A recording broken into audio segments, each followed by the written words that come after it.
rise to acknowledge her. Right, so the moment we've been waiting for is here. And with the drums, welcoming talking drums, we welcome Ambassador Linda Thomas-Greenfield to the CD Conference Center.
Welcome goes to Ambassador Palmer, Ambassador of the United States of America to Ghana, and our special guest.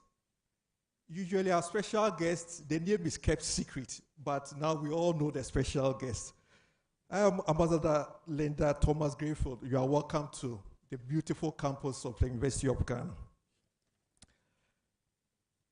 The speech this afternoon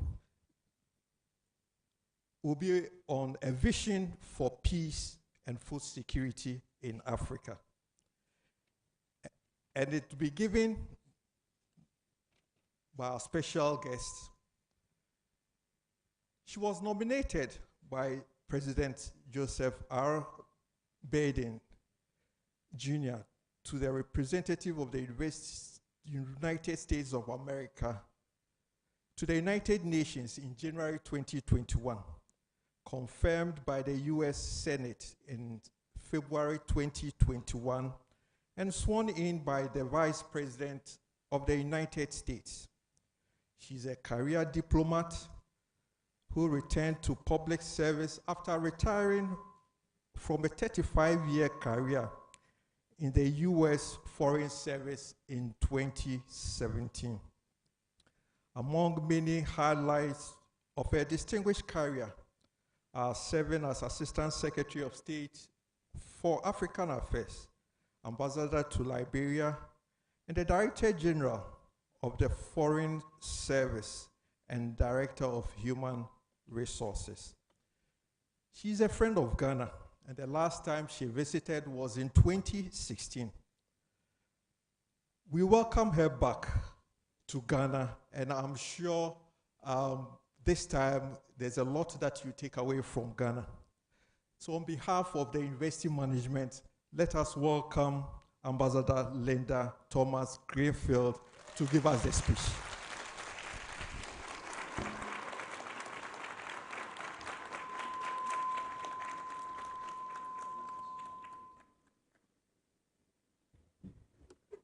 Good afternoon.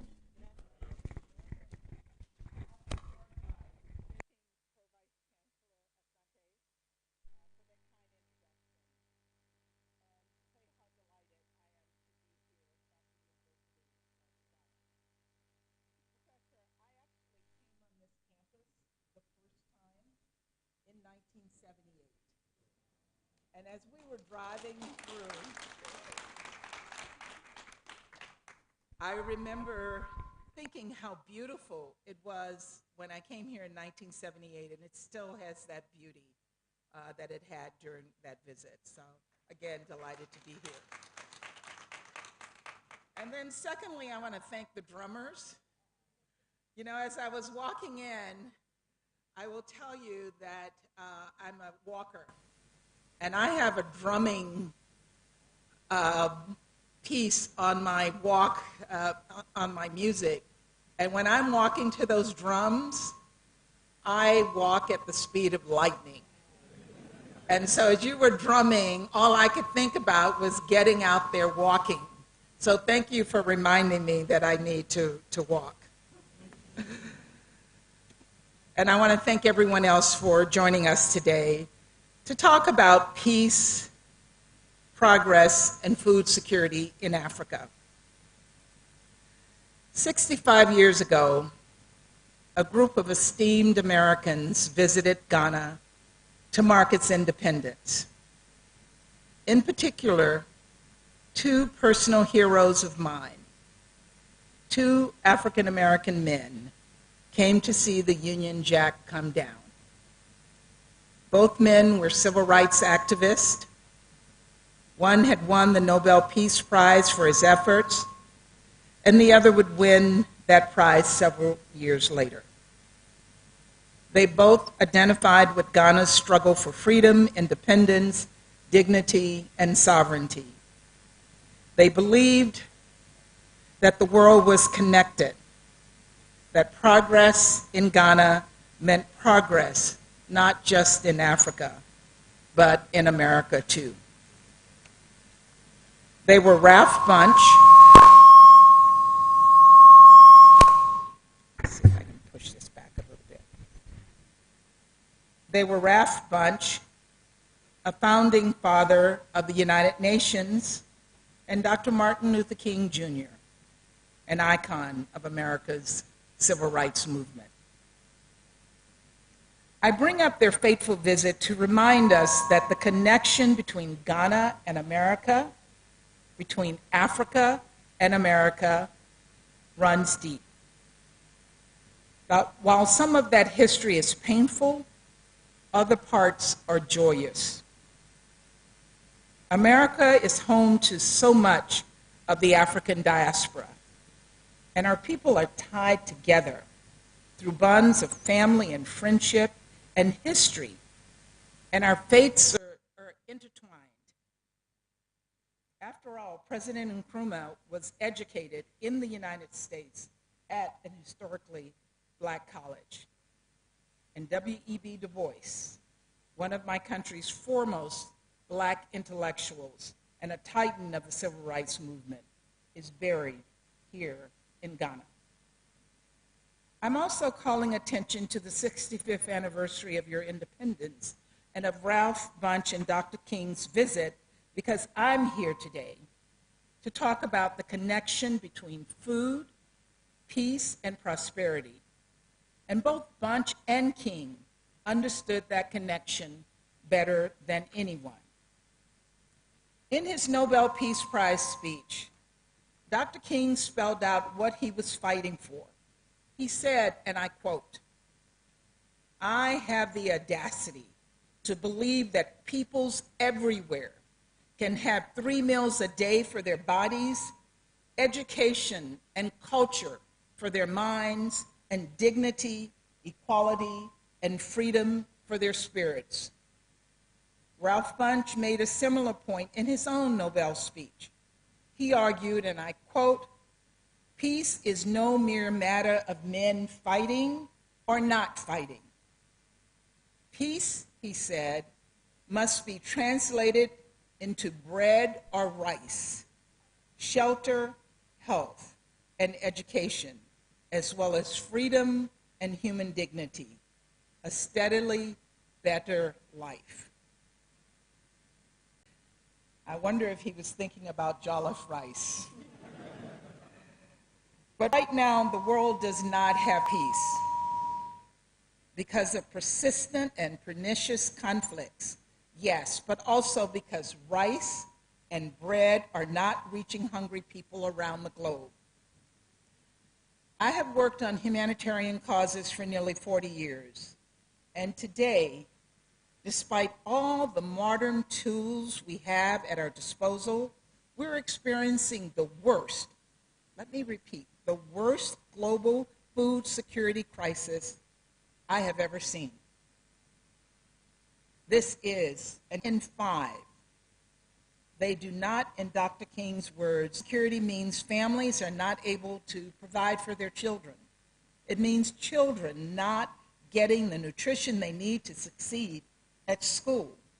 And in the worst cases, it means famine. And famine means death.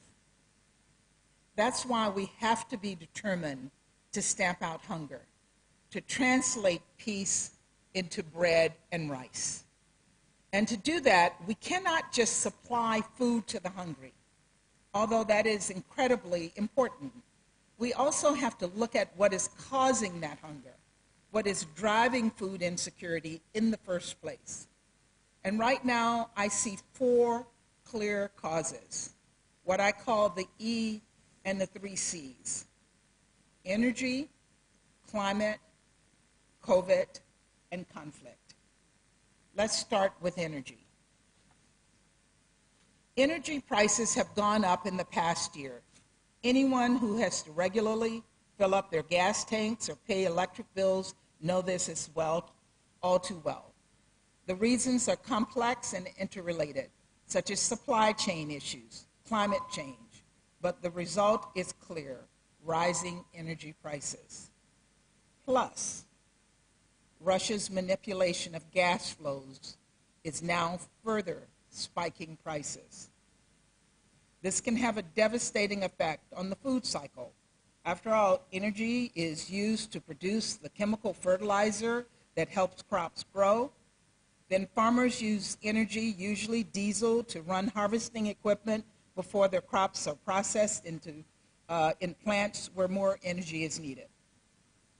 And then you also need energy to get that harvested food to stores, to restaurants, to markets, and from stores to your homes. So higher energy costs mean higher food costs. Then there's the climate crisis, a crisis Africans are deeply familiar with. I've been in Africa for most of my professional career, and at posts such as Kenya and the Gambia and Nigeria, as Assistant Secretary for African Affairs, and as the first female ambassador to Liberia. And every time I come back, I'm struck by how much climate has transformed the environment. It has gotten hotter. This means shorter growing seasons for farmers, which means smaller annual yields. The climate crisis is also killing off animals, like cattle and fish. Here in Ghana, many who fish for a living are seeing smaller catches as water temperatures rise. And dramatic climate events have become even more common. I was in Uganda yesterday, and I was briefed on the flash floods and landslides in the east, which left hundreds homeless. And right now, the Horn of Africa is experiencing its worst drought on historical record. The World Food Program estimates that up to 20 million people may risk going hungry in that region. Somalia, in particular, is on the brink of famine. Tens of thousands of people are desperately traveling across the barren wilderness looking for food. More than 700,000 camels, goats, sheep, cattle died in just the first 2 months of this year from drought-related causes. But people, it is the children who are suffering the most. Almost half of those under 5 in Somalia face acute malnutrition. Mothers who don't have enough to eat stop producing the breast milk their children need to survive and thrive. Fewer crops, fewer animals, more floods and droughts, it adds up. Think of all the technological advancements we've had over the past 60 years, how much better we've gotten at growing and harvesting foods. And yet, according to the UN, agricultural productivity growth here in Africa has gone down. It has gone down over the past 30 years by more than a third because of climate change. So yes, the climate crisis is a crisis of natural disasters, of floods and storms and heat waves, but it also directly leads to food security crisis. It makes it much harder to feed people. And while the climate has been making it harder to source food for years, now COVID-19 gave us an immediate and additional shock to the system. COVID disrupted the labor markets that farmers across the region and the world rely on. It upended our supply chains, and it made it harder to get food to market. And economic hardships and inflation, another consequence of this virus, have made it more difficult for people to afford the food that does get to market. Before COVID, 100 million people were food insecure. 3 years later, just in 3 years, that number jumped to over 190 million people. And then there's the third C, which I believe is the most insidious source of hunger. That is hunger caused by conflict. Hunger that is caused intentionally. Hunger used as a weapon of war. Africa offers a heartbreaking litany of examples. In the Democratic Republic of the Congo and the Central African Republic, violence has led to displacement of millions of acutely malnourished children. Fighting in northern Ethiopia and the drought in Ethiopia's Somalia region have driven innocent civilians to the brink of starvation. And while we welcome the recent humanitarian truce in northern Ethiopia, which is held for more than 4 months now, acute malnutrition is still a grave concern nationwide. The government has just started allowing us to get humanitarian aid to those who need it desperately, but much more needs to be done to reach vulnerable populations beyond urban areas. In South Sudan, while searching for safety from violence, families and children have been forced to hide in swamps where they barely survive off of wild foods and contaminated river water. And then there's Russia's war in Ukraine. As the UN representative from Kenya reminded us in the Security Council, invasions based on historic and ethnic claims have no place in our modern world. Those who know the painful legacy of colonialism firsthand can see the threat of chaos that would ensue, especially on this continent, if territorial conquest and conquering your neighbor is back on the table. I've also heard from some that Africans don't really want to be pressured to pick a side or take a certain position. I understand that. None of us want to repeat the Cold War. And Africans have the right to decide their foreign policy positions, free of pressure and manipulation, free of threats. But let me be clear. I'm not here to tell you or any Africans what to think. But I do want to present the facts. Earlier, I told you that over 190 million people were food insecure after COVID. Well, since Russia's unprovoked war, full-scale invasion into Ukraine, we estimate that number could rise to 230 million. That would mean that more than 40 million people will have become food insecure since President Putin chose to invade his neighbor and steal their land. That's more people than the entire population of Ghana. Why? Because Russia has systematically captured some of Ukraine's most productive farmland.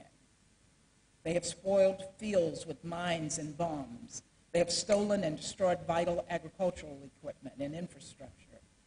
They have even bombed grain silos and are selling grain that we believe was stolen from Ukraine's stockpiles.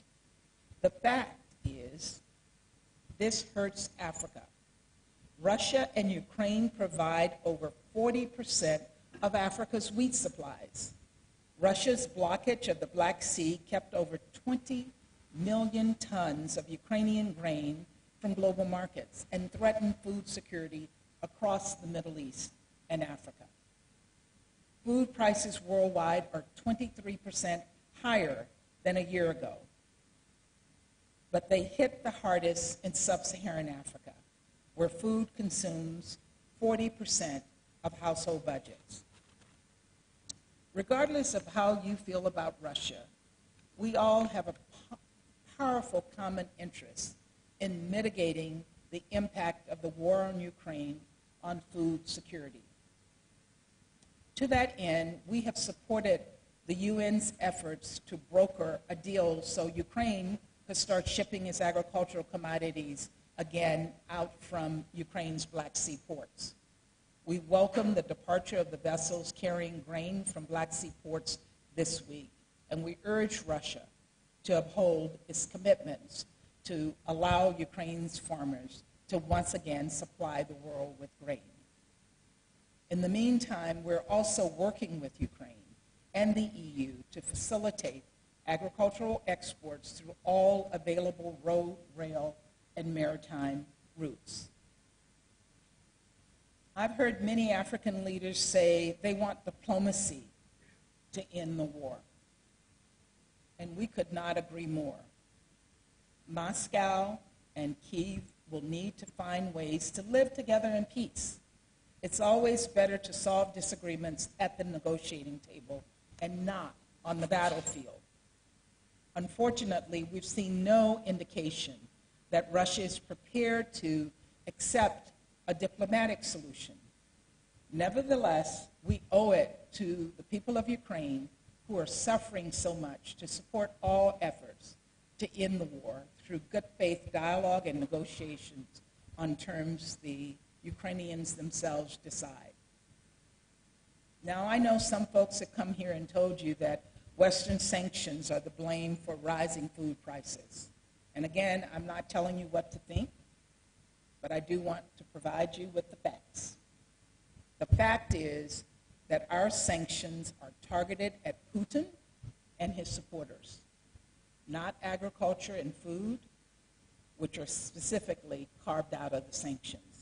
Let me say that again, since this is such a regular piece of the disinformation. America's sanctions do not let me repeat, do not apply to food and fertilizer exports, period. We've taken extra steps to issue extensive public guidance to make sure that companies and financial institutions understand that food and fertilizer are not the target of our sanctions. We've even created a sanctions help desk to clear up any and all misunderstandings on food security issues, and we're happy to engage with anyone who has questions. But Russia itself is taking steps that limit exports to the world. For example, Moscow has imposed export quotas on nitrogen and complex fertilizers that will be in place until at least the end of the year. A lack of fertilizer today bakes in food security crisis for tomorrow. Russia also imposed extra duties on its own farmers' grains exports, even though Russia had a bumper crop this year. All of this to say Russia's war in Ukraine only makes an already horrific food crisis even more dire. And all of these problems, energy, climate, COVID, and conflict, combine into a complex cocktail that has led to the worst hunger crisis our lifetimes. This kind of unprecedented global crisis calls for an unprecedented global response. That's why I have consistently brought this issue to the UN Security Council. The world needs to see how food insecurity increases the risk of conflict. And the Security Council needs to do a better job of stopping food from being used as a weapon of war. For our part, in May, during the United States presidency of the Security Council, Secretary Blinken joined me in New York, and we hosted a series of days of action on food security. We brought together partners from around the world to craft a roadmap for global food security. The roadmap calls for UN member states to provide additional humanitarian funding and in-kind donations of food from national stockpiles to keep food and agricultural markets open, to increase fertilizer production, to support sustainable food systems, and to monitor crisis and a common agenda for addressing it. And since May, we've been working together with the UN, the G7, and others to encourage partnerships on addressing this issue with more donors around the world. In fact, President Biden secured a commitment for $4.5 billion in funding for food security at the G7 summit. And to demonstrate just how much we care about this issue, the United States' commitment was more than half of this total, $2.76 billion. When others travel to Africa, I think it's worth asking them how much they're contributing to these efforts, because this needs to be a multilateral, global effort. And as we face down the immediate threat and look to get as much food and humanitarian supplies to as many hungry and desperate people as possible, we also have to take on the root causes of energy and climate and COVID and conflict. Each of these root causes and how we are working together to tackle them could easily be their own speech, their own conversation. But amidst all of these difficult generational challenges, there are actually opportunities. The food security crisis can be a clarion call both for Ghana and for Africa. The crisis can galvanize the resources, the infrastructure, the connections needed to make this country and this continent its own breadbasket, to provide your own food to your people and perhaps to the rest of the world. Now, I know this is hard to imagine in the middle of a food security crisis, but I also know it's possible, and I know you know it's possible. 2 decades after Ralph Bunche and Dr. King came to Ghana, another very important African American arrived here, me. It was 1978. I was telling you about that at the beginning, and I was a student when I came here in 1978. And it was my first time ever leaving the United States. And I'd come to Africa to see the continent my ancestors came from. And I felt an immediate connection, and I knew then and there that I wanted to spend my career working and living in Africa. And I traveled from country to country by bush taxi. And in Ghana, I remember being struck by your natural beauty. Bright and green, lush, miles of sandy beaches. I also learned about your natural resources, an emerging cocoa industry, land with plenty of rainfall and good soil and crops. But in other words, Ghana was completely a different country. Most of you were not around in 1978. There are a few of us who are of that age. You were under a military dictatorship. Your economy was in shambles. You could barely find food in the markets. And in the bush taxi that I traveled in, people were fleeing to Nigeria in hopes of finding work. I've traveled to Ghana often since then.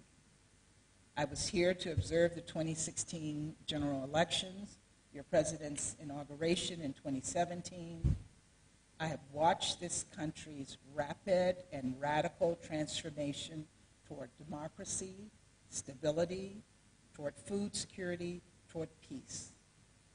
Ghana is evolving and still has much more progress to make. But the Ghana of today is an entirely new country from the Ghana I experienced in 1978. Despite some malnutrition challenges in part of the North, Ghana is now a leader on this continent for food security and food systems. You have a strong base to build on. But in my mind, Ghana is nowhere near its peak, nor is Africa more broadly. Ghana can supply even more local foods. It can become an agribusiness hub. It can become a breadbasket for the world. And of course,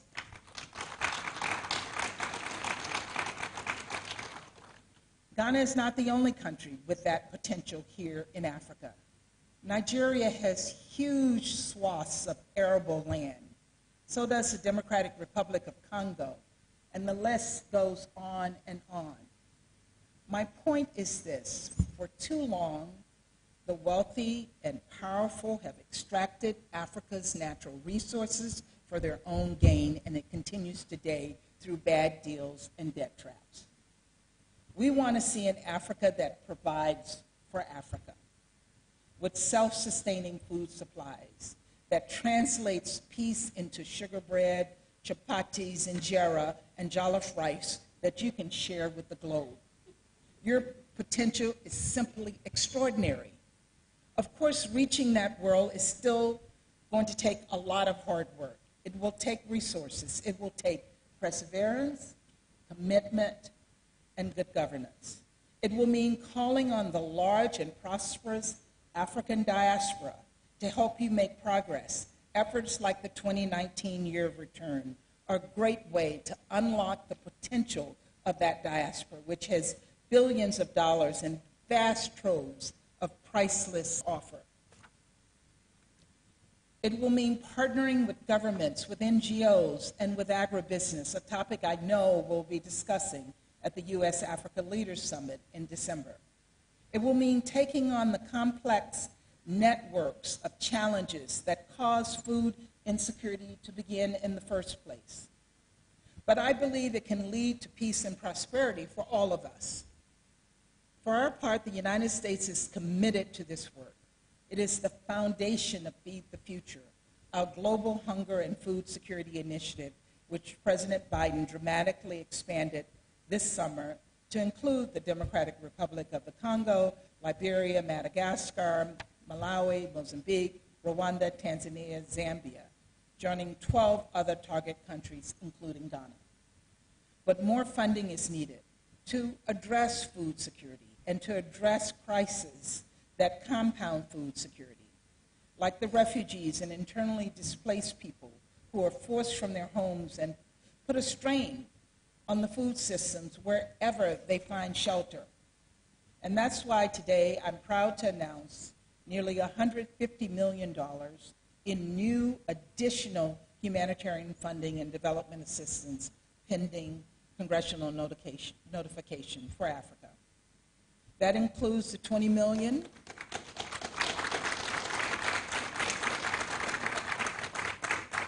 It includes the $20 million I announced yesterday in Uganda, which will go toward expanding investments in fertilizer, grains, and other crops, with the goal of increasing resilience to future shocks in Uganda.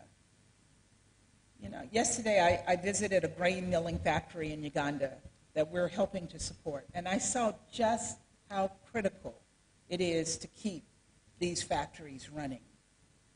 Today, the funds I'm announcing also include additional funding for Ghana that focuses on developing and marketing innovative fertilizer products and offers support to importers and manufacturers, including private sector partners, to bring more fertilizer into this country.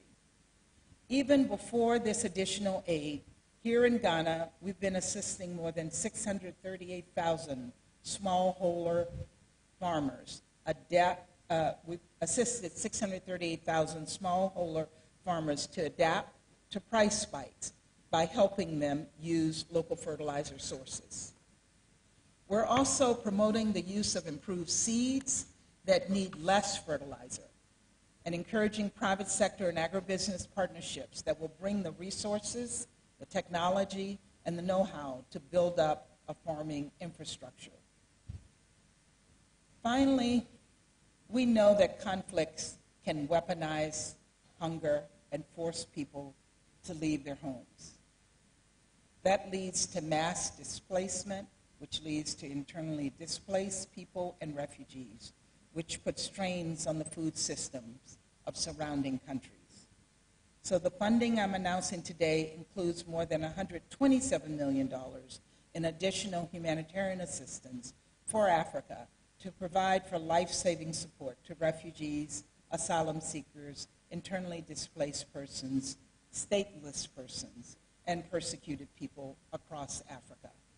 And let me just say that this brings us to about $6.6 billion of humanitarian assistance to Africa since the beginning of this fiscal year.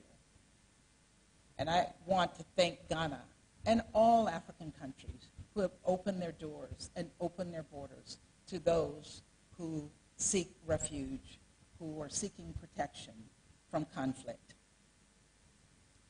The humanitarian funds will also be used to address human impacts felt by refugees and those displaced here in Africa and the communities which host them. It will help those affected by crises in Burkina Faso, the Central African Republic, Nigeria, Niger, the Democratic Republic of Congo, Mali, and other new and protracted displacement situations. It will support humanitarian partners who make life better for the 7 million refugees and 25 million internally displaced people in Africa. And it will go toward building a peace that translates to bread and rice for all who are hungry. In that same Nobel Peace Prize speech, Ralph Bunche went on to talk about the immediate necessity of progress. He said, if peace is to be secure, long-suffering and long-starved, forgotten peoples of the world, the underprivileged and the undernourished, must begin to realize without delay the promise of a new day and a new life. Du Bois had a similar message when he said, today is the seed time. Now are the hours of work, and tomorrow comes the harvest. Together, their words would preview what Dr. King later called the fierce urgency of now. Today, the food security crisis provides all the urgency we need. Now is the moment to work together across governments, across countries, between people to end hunger. Now is the moment to forge partnerships with civil society, the private sector, to galvanize the diaspora, to take advantage of new technologies and better techniques, to build the food systems and the structures of the future. Now is the time. Now is the time to feed the future, to transform Ghana and other African nations into bread baskets of your own. The world is hungry, and your potential is unlimited, and there's not a moment to lose. Thank you.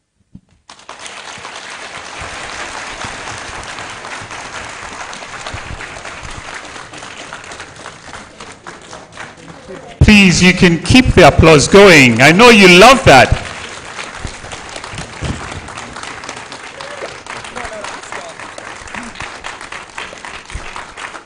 Great. Thank you. Thank you so much. I think you can take your seats now. Ambassador Thomas-Greenfield will take some questions. I know some of you are yearning to ask some questions. And we have our first question coming up here. It's from one of the alumni group, and I'll just pass over the microphone for our first question. You can introduce yourself and go ahead with the question. Thank you so much for your very moving presentation. I'm Priscilla Akoto-Bamfo. I've lived in the northern region for 10 years, so I'm a daughter of the north. I wanted to ask you about the youth. Africa has the youngest population in the world. You know that we are the key to Africa's sustainable development. However, the youth in agribusiness, like myself, face very steep challenges that cause many enterprising youth to quit and exit the agribusiness very quickly.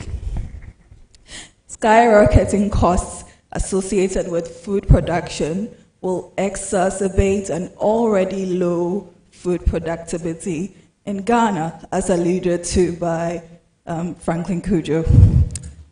The youth engaged in agribusiness need the most support, in my opinion, to ensure that they can thrive and contribute to sustainable solutions on food security. My question: are there U.S. policies to support such businesses, and what are these policies specifically? Thank you once again. Thank you for that question, Priscilla, and that is such an important question. Many times when I'm giving speeches before audiences, I remind them that Africa is the youngest population. The median age is 19. The median age is 19. And so it is incumbent on governments and their donors to focus on supporting the efforts of young people to engage in agriculture. And as I noted, there's so much potential there. And I know that our USAID colleagues are working here in Ghana to support efforts of small farmers, so that would include young people like yourself. We have the YALI program where we bring young leaders, as many of you are, to the United States to enhance your leadership skills and some of your technical business skills to support your goals, whatever they might be. The Africa Development Foundation provides small grants as well, and I would encourage you to look at what they may be able to provide. But in the meantime, what you have here in Ghana is our USAID colleagues, and I don't know who in the room from USAID. Please have a conversation with this young lady. Thank you. Great. So there's a second question, and I believe Ruki knows who's going to ask it. I know it's coming out from out there. Yes, please go ahead. Your name and your question. Thank you very much. My name is Kadbet Kabana Belse. I'm a PhD student in the department. I can't hear you. Okay, I said my name is Kadbet Kabana Belse. I'm a PhD student in the Department of Agricultural Economics and Agribusiness. And I have a question that borders on GMOs. So in Ghana, we have recently had GM cowpea going through the first stage of approval for commercial release. And it's exciting for some groups, but in other quarters, there are concerns that border on food sovereignty, as well as issues concerning ownership and sharing of seeds as is practiced amongst farmers in this place. But we know that GM technology, as far as crop production is concerned, is very important. I mean, it's very important for ensuring food security in countries like Ghana. So my question is, what is the U.S. doing? How is the U.S. influencing the commercial release of such crops to ensure food security in countries like Ghana? Thank you. Thank you for that question. And I don't know that I know the exact answer, but I do know that we do support GM seeds and products because we know that they contribute to food security. They help to increase crop yields. They help you to provide drought-resistant seeds, and they are seen as helping to provide, in many cases, better nutrition. So again, it's something that we support, and we work with companies to support. And again, I'll refer you to our embassy colleagues who may have a specific answer to where to direct you on getting support for your efforts. But I can say that this is something that's very much a priority for the U.S. government.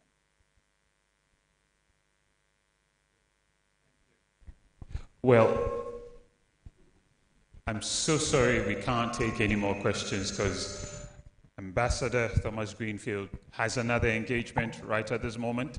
So as she's advised, just reach out to the U.S. Embassy and speak to the sector heads, and I'm very certain they'll engage you with your other questions. Ladies and gentlemen, please, let's give it up for Ambassador Thomas-Greenfield as she takes her seat.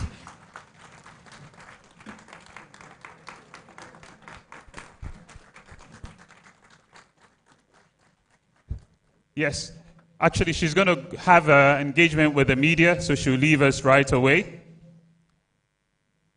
Yes, thank you so much.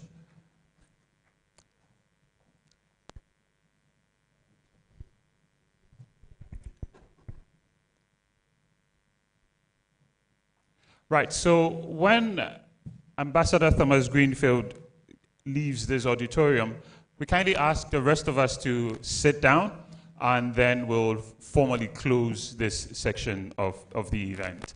Right, I think you can take your seats right now. Thank you.